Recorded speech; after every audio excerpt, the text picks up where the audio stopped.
This is More to Say with Randy Naughton. Interesting conversations with interesting people. We welcome you into another edition of More to Say with Randy Naughton. Thank you so much for all of your support, following me on social media, all the former TV viewers who are now kind of following what I've been doing for the last couple of years with the More to Say podcast. And I like to say I'm having interesting conversations with interesting people. They could be a sports figure or an author or just pretty much anybody who's got a really cool, amazing story to tell. And our next guest does not disappoint. I want to first off thank all of our sponsors who are part of the More to Say podcast. The Lemp Mansion in St. Louis. When's the last time you've been, right? Amazing meals, incredible fun events, and of course, overnight stays. They are so cool. Go to lempmansion.com and you'll find everything you need to know there. Super, super fun stuff. Team Jakey is a local 501c3 organization. They are a family that lost a loved one to suicide, and they started this called Team Jakey and the Stigma to help kind of try to end the stigma of mental illness and prevent suicides. They put on a ton of great events all over. The Mostly Superheroes podcast with my podcast partner, Logan Janis. He is the man who kind of makes it all go. And of course, our radio partners, the Big 550 KTRS. You can hear More to Say every Sunday at 5 p.m. on the air, or if you want to catch up on past episodes, go to ktrs.com/podcasts and you'll hear it all. So today we are talking about something that we all kind of saw in the history books. And we all, if you're of the right age, you saw unfold on the news back in the mid 70s. In fact, 50 years ago, 1975, I was 13 years old. And I remember seeing all of this on the news. John Chancellor on NBC. I remember the footage of the Vietnam War and the fall of Saigon. Our guest today is somebody who lived through it, who was there and who is now a successful mom and TV news producer here in the St. Louis area. We would like to welcome Tram Anh Nguyen. She, True Confessions, former TV news producer at Fox 2, where I used to work, and one of the most delightful people on this earth that I know. Tram Anh, welcome into the More to Say podcast. Thank you. Back at you, love, and you, Randy. Thank you for having me. I swear to God, you and I have a relationship over the many, many years we worked together where we're goofballs, we goof. I mean, you're an incredible executive producer, TV news producer. That is your vocation. That's what you do. You're one of the smartest people in a newsroom I've ever come across. And I'm not saying that just to butter you up, but at your former TV station here in St. Louis, you helped put together this hour-long special about the fall of Saigon and how your family was directly impacted. And, sometimes when we were in the newsroom goofing around with Tram Anh, she'd say, "Back off, Naughton, I'm a child of war." And we'd all giggle and laugh about it. But 50 years after the fall of Saigon, you reflect back on the seriousness and the hopelessness and the terror of it all. You were just a baby in 75.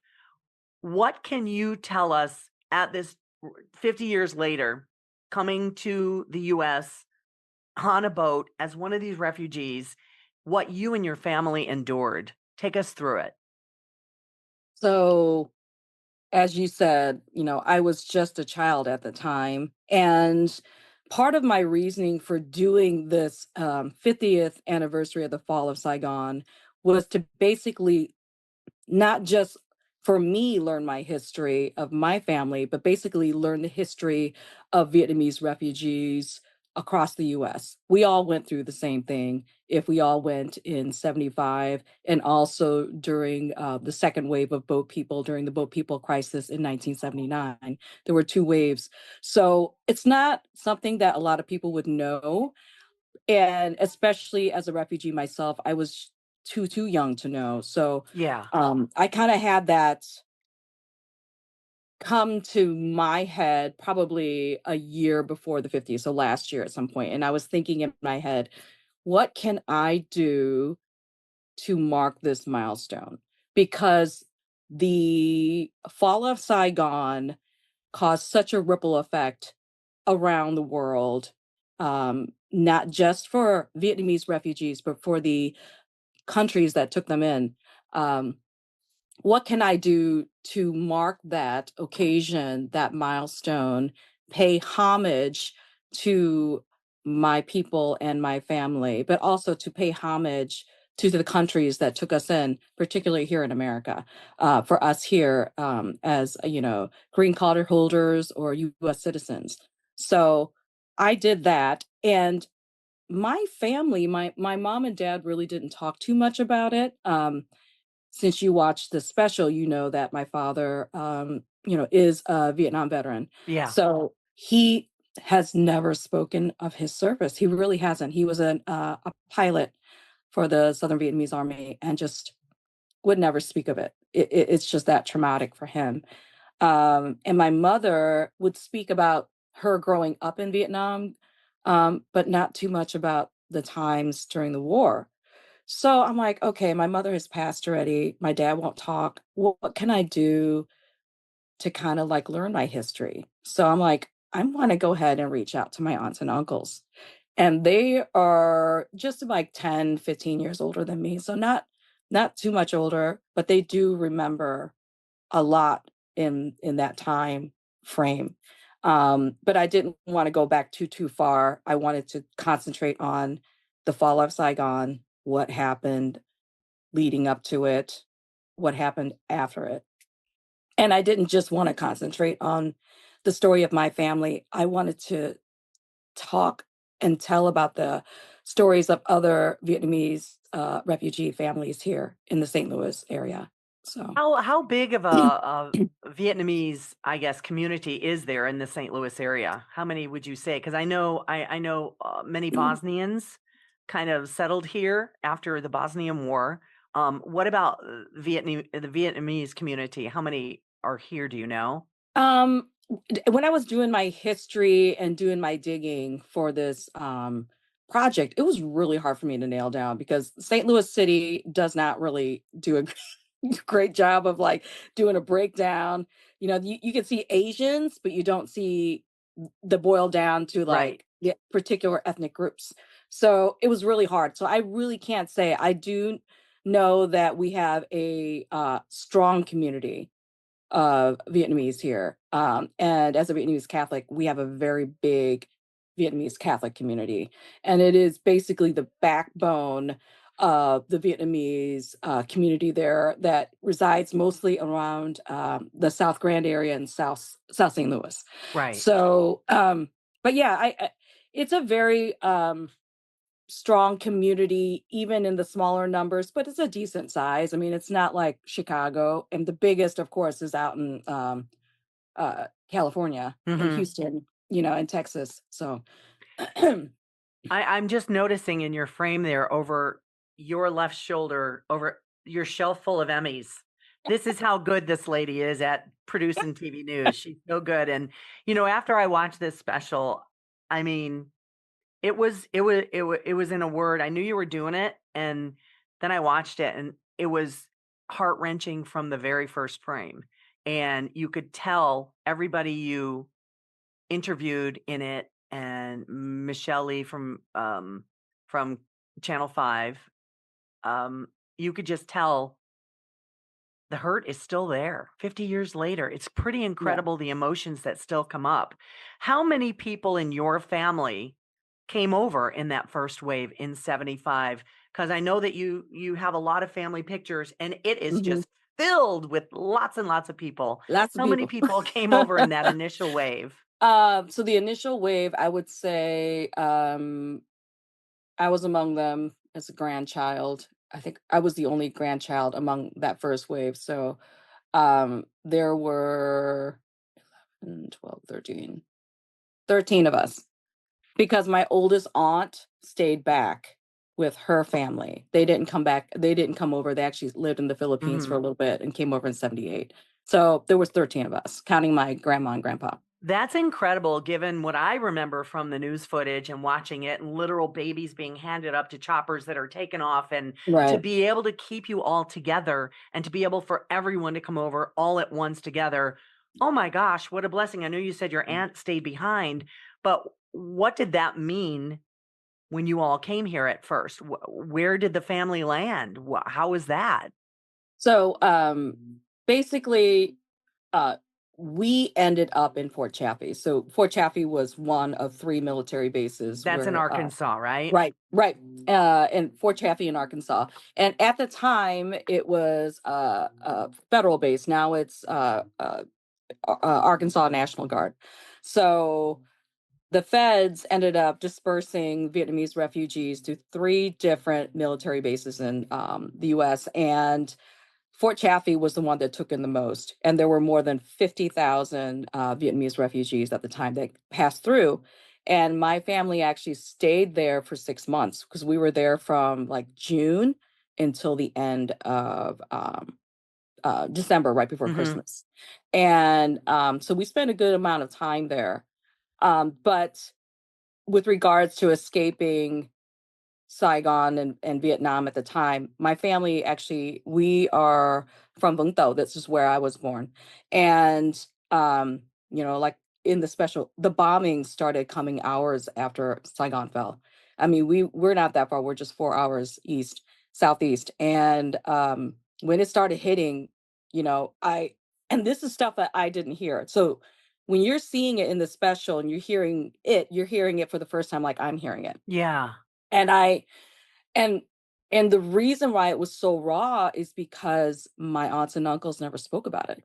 They buried that, for decades. No Yeah. one ever really spoke about it. So with this project, it was such a labor of love for me because I had to really fight to see if I can get people to talk. No one wanted to talk. Even Right. my members of my family, they were like, ah, and I'm like, oh, please, this is so important. And when I kept driving through the fact that, listen, this isn't just for you, this is for the community, and not just that it's a learning lesson, it's a history lesson, but it could help you heal, could help the rest of the community heal by learning about your experience and just how much you've gone through in that time and how successful you are now. Yeah. Just documenting that and seeing that, but being able to talk about, gosh, that was so traumatic what you had to go through, and Yeah. gosh, the resilience that our family had to continue on after that. I mean, it's not easy. I couldn't even imagine,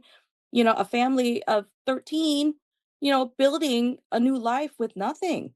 I mean, we had nothing. Just Yeah. like so many refugee families, we escaped with nothing. And the resilience that we carried with us from Vietnam to here to America, I continue to carry because nothing, as you know, I'm a very strong, hard-headed woman You sometimes, but absolutely are. but nothing's gonna stop me. Right. You can't stop me. And like no matter what life throws at you, you're gonna keep pushing and you're gonna keep pushing forward. And that's something that my parents passed on to me. That's a very Vietnamese thing from my people, and that we continue to hopefully carry in our hearts, in our lives, and hopefully that I can go ahead and pass on to my kids, you Well, know? let's talk about what happened after Fort Chaffee. You spent Mhm, a considerable amount of time there, but then your family eventually made it to St. Louis. How did mhm. that happen, and why St. Louis? So, basically, we were in Fort Chaffee for those 6 months. We ended up getting a sponsor family, from, St. Catherine La Brea off of Sappington in South County, and I learned all this during my research for the special, where they were like, "Oh, yeah, they held an actual vote in the parish." It was Father Bronze who was he was the pastor at the time, and he asked the families, "Hey, you know what? There was a big call out across the U.S., across all denominations and faiths. Please help these refugee families. Who is willing to do that?" And he's like, "Are you all willing to go ahead and open your hearts, your pocketbooks, what have you, to help a Vietnamese refugee family?" And it was anonymous across the board. Everybody in the parish said yes. And the Vietnamese family that they sponsored was my family. It was the Bui family. So it was amazing. And they opened their hearts, and we still keep in touch with the Godar family. They were like the main family. And as you saw in the special, Right. they had just as many, almost as many kids as my grandparents did. So it was like a perfect mesh. That's pretty, and it describes like the first Christmas you had with your, Yeah. I guess, adoptive family, for a lack of a better term, and things Mhm. that you did not experience back in Vietnam, and the family was astounded at the welcoming of some of these U.S. citizens and these people of faith that you share the same faith with.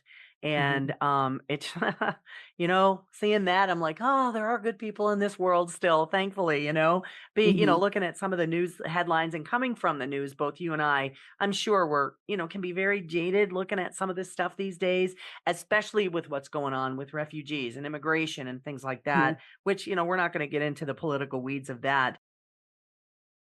Hi, everyone. It's Randy Naughton from the More to Say podcast with another sponsor shout out. When is the last time you've been to the Lemp Mansion in St. Louis? Did you know it is one of the most haunted places in all of North America with an incredible history? It's a beautiful building, first of all, and they've got so many events. When's the last time you've been there? They've got boozy bingo, holiday brunches, events like weddings and parties, a scavenger hunt, overnight stays, if you dare, Spirit with the Spirit tours, and their legendary all-you-can-eat family-style fried chicken dinners on Sundays.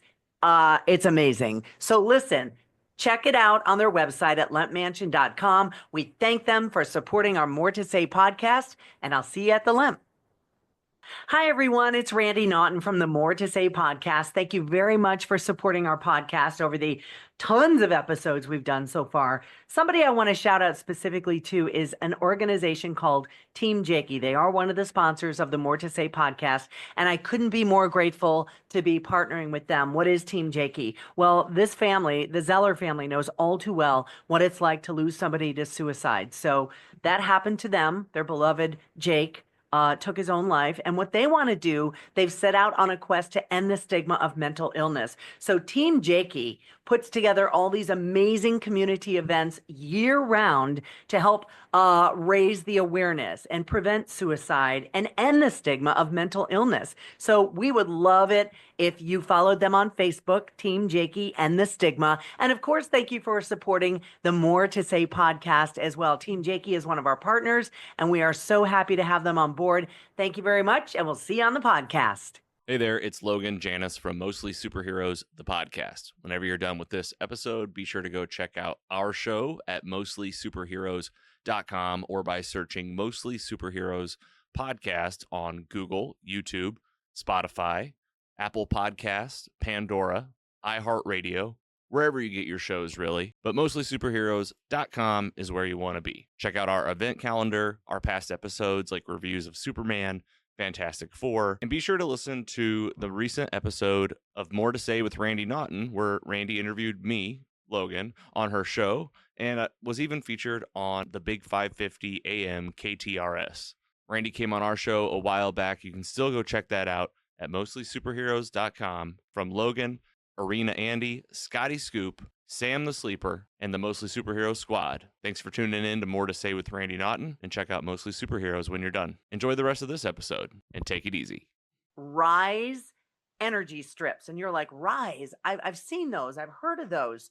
RIIZE, and the chief medical officer with Rise Health Strips, with the energy strips. And this is Dr. Joe Molesky. And you're like, I know that guy. And he's going to tell us all about it. Thanks for having me, Randy. Really what Rise is, or riseup.com, we are a supplement company, but we're different because we provide a different method of delivery. And that method of delivery is a strip. So I'm sure you guys heard of like the Listerine strip or the breast strips that we put other vitamins and nutrients inside there, like B12, energy. We make it reasonably priced compared to some of the pill versions, or just figure out how much Starbucks coffee or an energy drink costs. I mean, those are $5-6 a piece. So we make it reasonable. We make it convenient. We make it for you.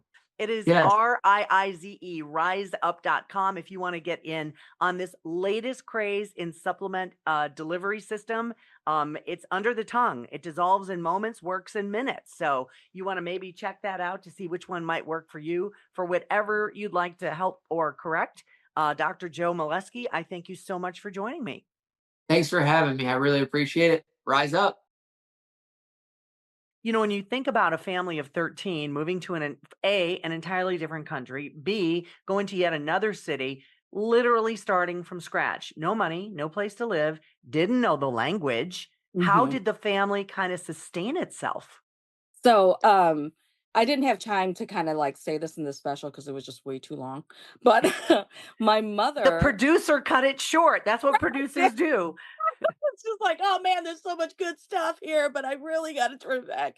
So, my mother was actually the translator for the family because she had actually interacted. My grandma, I'm not quite sure what kind of business. I think they had like a dessert business or what have you, over in Vung Tau. And they actually interacted with the American GI. So my mother actually knew some English. So they used her as the translator. She was the translator for the family. So when they came to Fort Chaffee, she was the point person. When St. Catherine Library reached out to Right. our family, it was my mother who was, so my mother played a major role in helping bridge that gap for the family. Now, when it came to getting jobs and all that, St. Catherine Labouré had this family that actually owned a greenhouse, and they offered my grandpa, who was a carpenter by trade in Vietnam, offered him a job. So he had worked there until his passing. He was a greenhouse. He was a horticulturist, and loved what he did and worked there for decades. My mother, with her entrepreneurship, she ended up opening a small chop suey over on the east side, so over in East St. Louis. And that opportunity came about after we came to St. Louis and we got in touch with a local businessman who was Chinese, and he took us in and kind of like taught my mom and my grandma the ropes of how to cook and how to do that. Just a wonderful man, and ended up selling his small chop suey place over in East St. Louis to my family. So that's how they were able to make a living. And then my mom got even um, more ambitious and decided to open a restaurant over in South County, which is where I worked Right. growing up, which was the Golden Dragon. You guys probably heard about it on and off as when I worked over at Fox.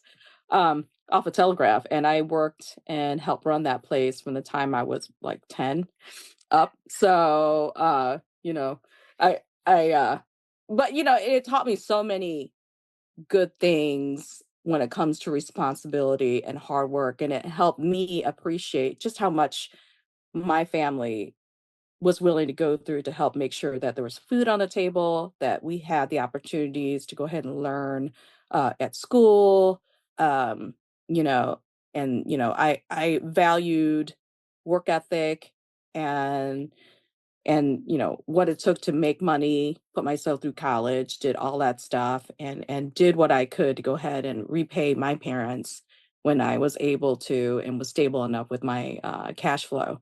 But we had such a good um, community here in St. Louis that welcomed us, and it went beyond St. Catherine Labouré. So the St. Louis community is a very generous community and full of love, and you see that in spots like you do in little places that you do today, like right after the recent tornado, people coming together Yeah.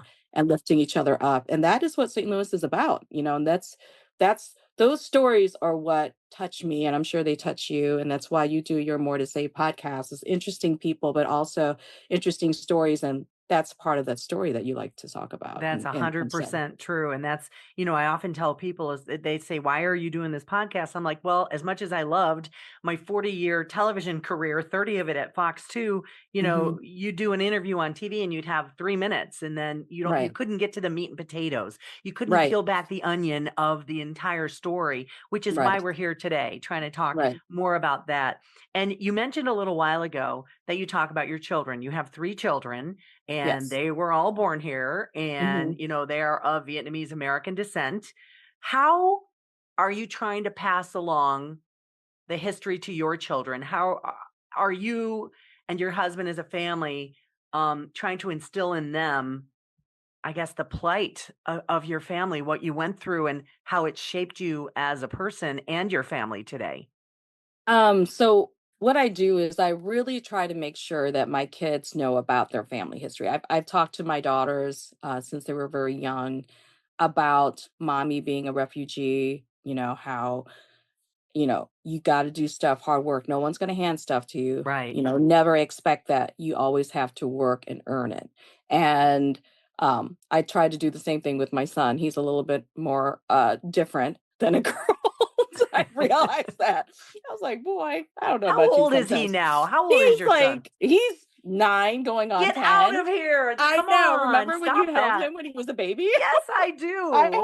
I have that picture. I'm so sorry. I have that picture of you and him on the set. So cute. And that's like your little saver that I have for your phone number. No kidding. Okay. The picture of you holding Jameson. We need to put that up on the Yes. screen. I'll Okay. make sure that we get that photo and Logan puts it up. Because I remember when he was just a teeny weeny little baby. Yes. Amazing. So I mean, in today's political climate where we again hear so much about refugees and immigrants and green cards and legal versus illegal. And again, I never, ever, ever get political, and I'm not going to hear. How do you shield your children from that when they do come from immigrant roots, as do we all? So I had that tough conversation with my youngest daughter, because she was getting really triggered with all the images and all the stories. Right. And I always try to tell her, listen, you need to make sure that you are informed on all sides. All news the articles that you read may not be down the middle, and you got to be down the middle. And I'm like, your mother, as a journalist, I've always been right down the middle. Yeah. You go ahead and you read the facts. You read, this is what this. All the other things you need to kind of like set to the wayside. So if you're going to read it from one article from one entity, you need to make sure you're reading it from the other entity. Gee, what sound advice? I mean, right. people don't do that today. Yeah, they just don't. And that's why I said, I'm like, just make sure you are so informed about both sides of the issue. And then if you still feel strongly about it, and I actually did this, I texted her the websites for our senators and our Congress people. And I said, this is why they're in power. This is why we vote them in, or you don't vote them in, whatever, but they represent your community. So if you feel strongly about how people are being treated a certain way or something like that, you write them. I said, you have the power of the pen, the email, what have you, and you write them. And I said, never underestimate how much of a difference you can make with just one stroke of a pen or one type. And I always try to make sure my kids know that they can make a difference, that they can go ahead and push through and ignore the noise. You got to ignore the noise. There's so much noise out there. And I'm like, no matter what, know that you are who you are. You have this heritage and this background and this culture that you should so be proud of, and know that we wouldn't be here without and all these opportunities that were given to my family, but that the American people. It is a different environment now, but that is where we came from. And I always tell them, just try to be as informed as possible. And if you feel a certain way, take action. Yeah, take action. Well, you mentioned about how, people being informed in things, and me looking back on the footage of John Chancellor and the fall of Saigon and the choppers and the people in the street with guns and families fleeing. I'm like, this brought back such vivid memories for me, because I don't know why, and I don't know how I ended up being a journalist and a news person. I was watching this news coverage as a 12-year-old, it drew me to it. And it's like, it doesn't feel like, and I know it's 50 years, and I know, we talk about, that was a long time ago, but it was really kind of just yesterday. Do you find that today's young people today don't see what happened, don't understand what happened, don't realize the gravity of what happened on both sides? And that's one thing. And I can't speak to the rest of the youth. I can only speak to my family. Right. And when it comes to that, I always try to make sure the kids understand, this is your family roots. This is your family history. This is what happened on this side. This is what happened on this side. And I hold no animosity against Vietnam as it is today with, it's run by communists. I hold no animosity, because as a youth, I also took a class in the Vietnam War to learn more about it in college and all that. So I learned the history of Ho Chi Minh and what he did leading up to that and how he embraced communism because he was not being listened to when he did reach out to the U.S. government after World War II and all that. So I know, and I told him like the Communist Party and the ideologies of that he used as a vehicle to go ahead and reunite the country. I don't agree with how it all went about, but Right. I know that was what it was. And I told the kids, no matter your political ideologies, just learn to respect each other. Learn to respect each other and learn to respect that point of view. Your point of view is just as valid as their point of view. You know, where Yeah. I draw the line is when it gets racist and it gets really that is where I draw the line because Right. I have no qualms about busting someone down for that. I know, I've seen you in action. Absolutely. Well, we all know that right after the war ended, right after the fall of Saigon and American troops came home, they were not welcomed.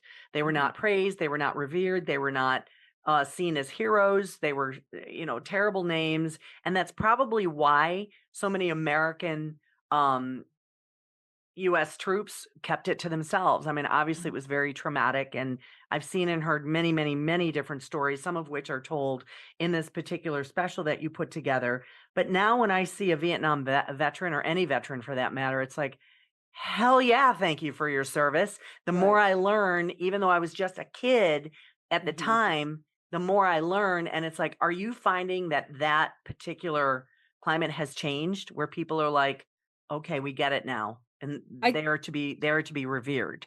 I definitely do. And I wanted to do my part in this special to make sure it was all encompassing. That's why I wanted the stories from Vietnamese refugees and the sponsor families, but not just stop there because again, it was fought on both sides and I wanted to touch on the story of veterans. And this was the first, as you know, war that was televised. So Right. it was beaming into everyone's rooms. It was their first time they'd ever seen it. And it was very traumatic for them. And Yeah. to see how the tide quickly changed, that's how public opinion changed. But these guys and gals out there on the front lines, they had nothing to do with that. They were either drafted or what have you, but they were doing their job. They were doing what they had to do. And when they came home to that public opinion and all that and being called what they were called, some pretty horrible names, it Yeah. was traumatic for them. So they ended up burying it.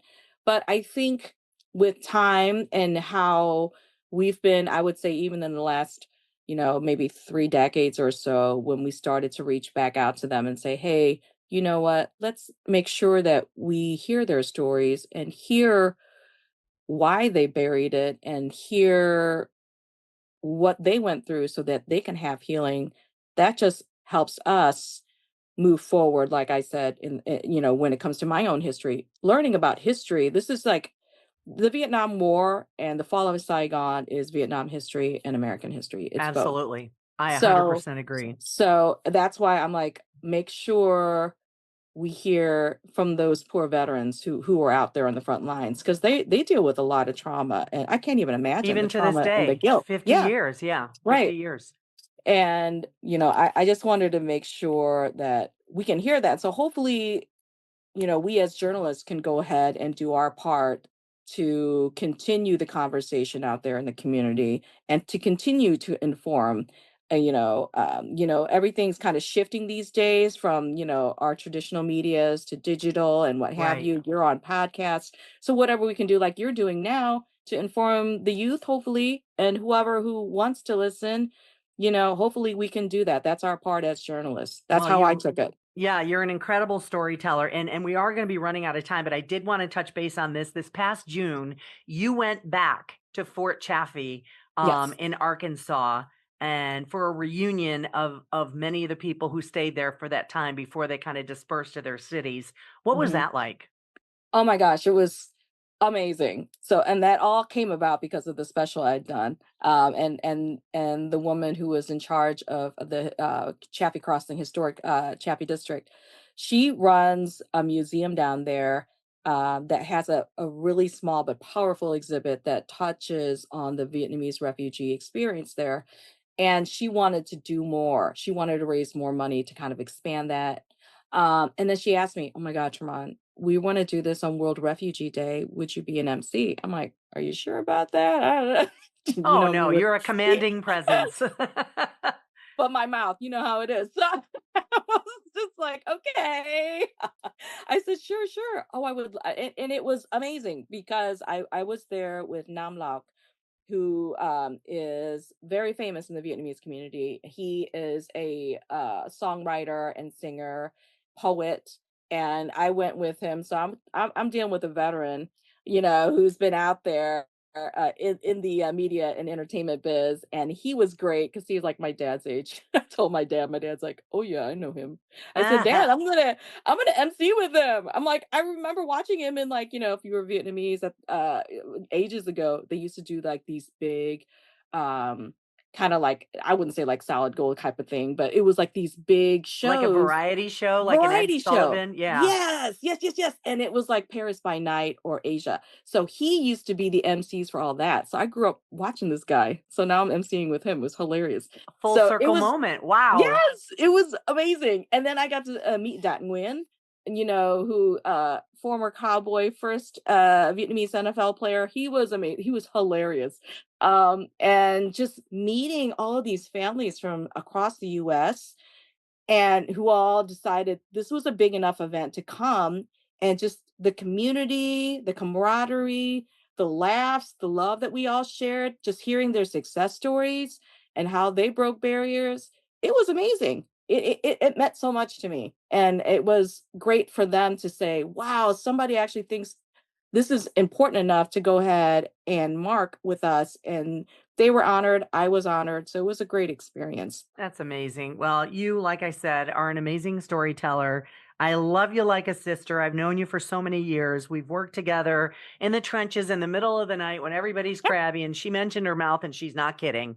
She and I both are known for our salty language at times, which we've kept it nice and PG this time, Tremont, which I'm happy to Yes, say. yes. Thank you. So I want to thank you so much for sharing your time and your stories and your heritage and your amazing family story. You guys, I mean, goosebumps, really. Your story is amazing. And you know what? You said it when you said you're resilient and you're a fighter. And I have a feeling you're not done yet. No, thank you so much for this opportunity, Randy. Much love to you, girl. Much love to you. And I'd like to thank you all for joining us as well. Hopefully you learned something. And if you're now curious, look it up. Read about the history of the 50 years since the fall of Saigon. It's one of the most important chapters in American history where real amazing lives were affected. And now many are very successful here in the U.S. and in St. Louis. We'd like to thank our sponsors for the More to Say podcast, the Lemp Mansion in St. Louis. Go eat, go stay, go have fun, you name it, lempmansion.com. We'd like to thank Team Jakey. They are a 501c3 nonprofit that started up after they lost a loved one to suicide. So they want to end the stigma of mental illness. The Mostly Superheroes podcast with my podcast partner, Logan Janis. I could not put any of this business together without Logan. Thank you. Thank you. And of course, our podcast partner also at KTRS Radio. You can hear the More to Say podcast every Sunday at 5 p.m. on the Big 550 KTRS. Thank you so much for joining us today. We'll see you next time. This has been More to Say with Randy Naughton. Interesting conversations with interesting people. Be sure to like or subscribe wherever you get your podcasts.